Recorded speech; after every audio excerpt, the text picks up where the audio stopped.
We're going to take a look at a monomial times a polynomial, which is just kind of a fancy way of basically saying distribution.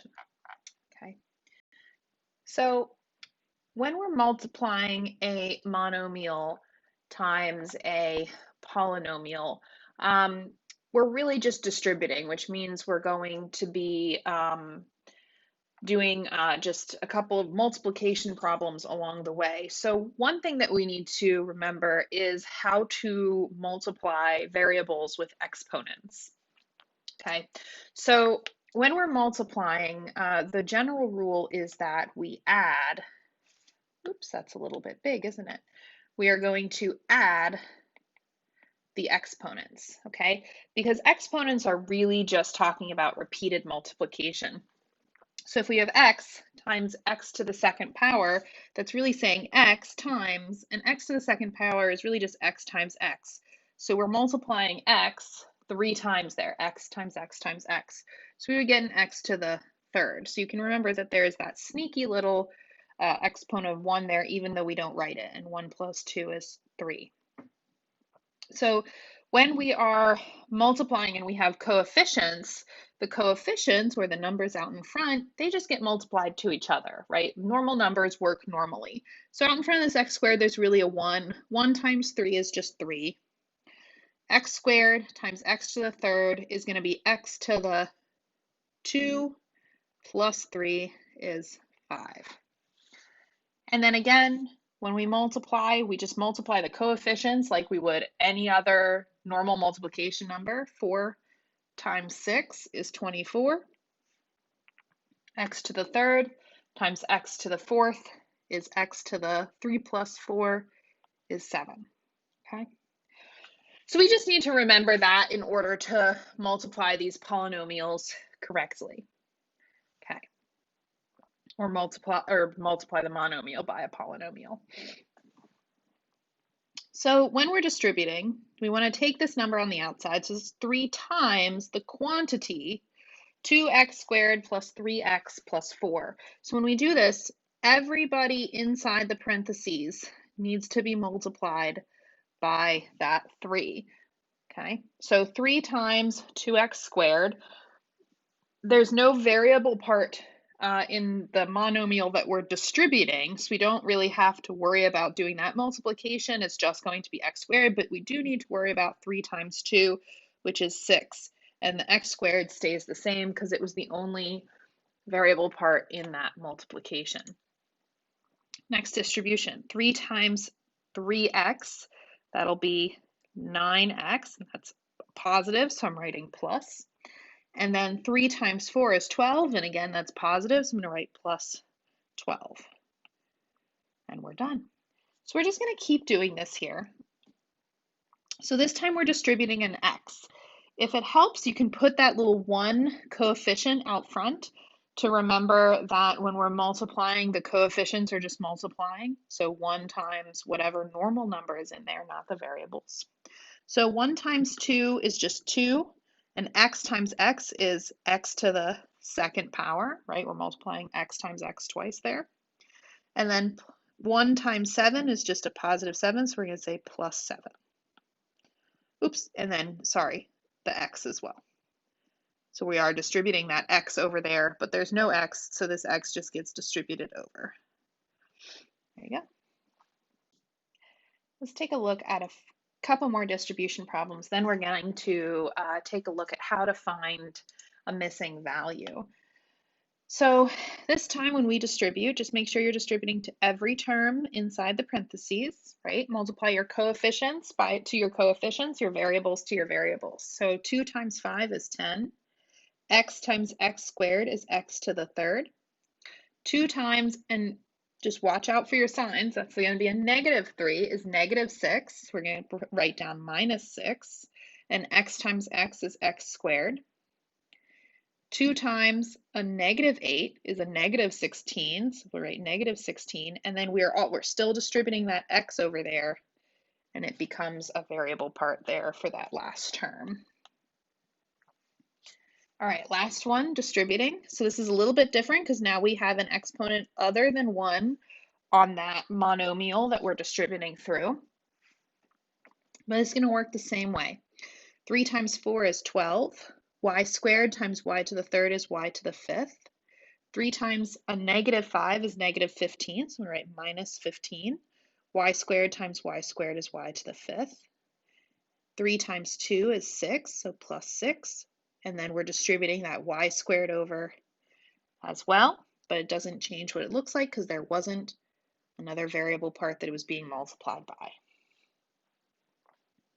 Okay, so the next thing we're going to do is look at what happens if we're given a problem, but we have some missing values inside of that problem that we're asked to find. So this is still a distribution problem, but we're given more information in some places and less in others.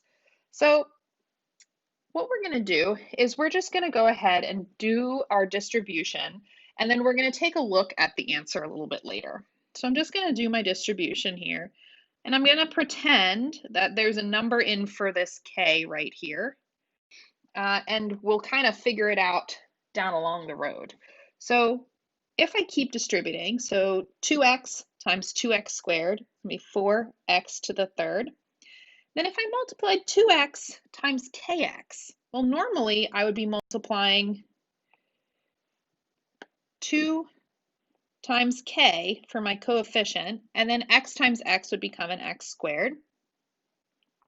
Okay, and then 2x times negative 3 would be minus 6x. Now I'm saying that this needs to equal, and this time I'm going to write it underneath. This needs to equal this guy over on the right. So I'm going to write my like terms under my like terms. So I should have 4x cubed plus 10x to the m minus 6x. That's what that needs to equal. Okay, so 4x cubed and 4x cubed are good. They match up just fine. Negative 6x and negative 6x there, good. They match up just fine. So what we need to look at is this 2 times k and this x squared and this x to the m and the 10. Okay, so what I'm going to do first is I'm going to match up these coefficient parts and say, okay, well, these need to be equal to each other. 2k needs to equal 10. 2 times k needs to equal 10. So we need to ask ourselves, what does k need to be in order to make that true? So I can solve this little equation by dividing both sides by 2 and finding that k needs to equal 5.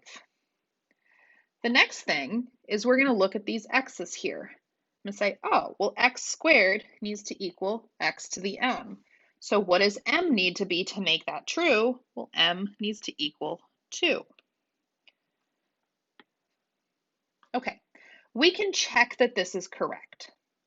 So let's see, how can we check this? Oop, let's not zoom quite so much. Okay, how can we check this? So what we can do is go back to our original problem on the left-hand side, substitute in those numbers, distribute, and check and see that we get the right answer. So let's write this. If we have 2x times 2x squared plus, we said k needs to be 5x minus 3. Okay, so let's see what happens. So we get 2x times 2x squared, which is 4x cubed. 2x times 5x is 10x squared. And 2x times negative 3 is negative or minus 6x here. So that's what we get, which then if we put 2 in for our answer there, that works and they should match up. All right, let's do another one. So we're going to start by simply doing our distribution. And if we have any coefficients that are unknown, we're just going to write them as multiplication. So we're going to go ahead and distribute. So we're going to have bx times 2x squared. So normally we would take b times 2, and then x times x squared is x cubed. Next distribution would be bx times a negative 5x.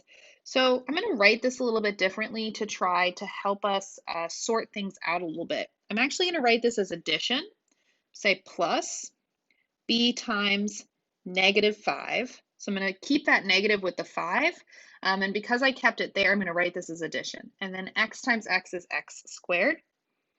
And then we're going to do the last distribution here. Bx times 4 is going to be b times 4x. Okay, now let's write underneath what we should have gotten for our answer and try to match up these different pieces. So our answer should have been -8x to the c plus 20x squared minus 16. Ooh, there is a typo in this problem. There should be an x here. Okay, so let's just fix that real quick, because otherwise this doesn't work very well. Okay, so there's a couple different ways to go about this. And I'm going to choose just to work with the first term because it doesn't really matter where we find our b. It just matters that we find it once. Once we find one b, we know all the other b's are going to be the same. So I'm just going to work with my first term here. So here I can pull out these coefficients. I'm going to say, all right, well, b times 2 needs to equal -8. And we can solve that by dividing by 2, find that b needs to equal -4. The next unknown we had was this c. All right, well, that's right up here. So we know that x cubed needs to equal x to the c. And for those things to be equal, that means that c has to be 3, because that's the only thing that's kind of different about them. They both have a base of x, which means to be equal, they both need to have an exponent of 3.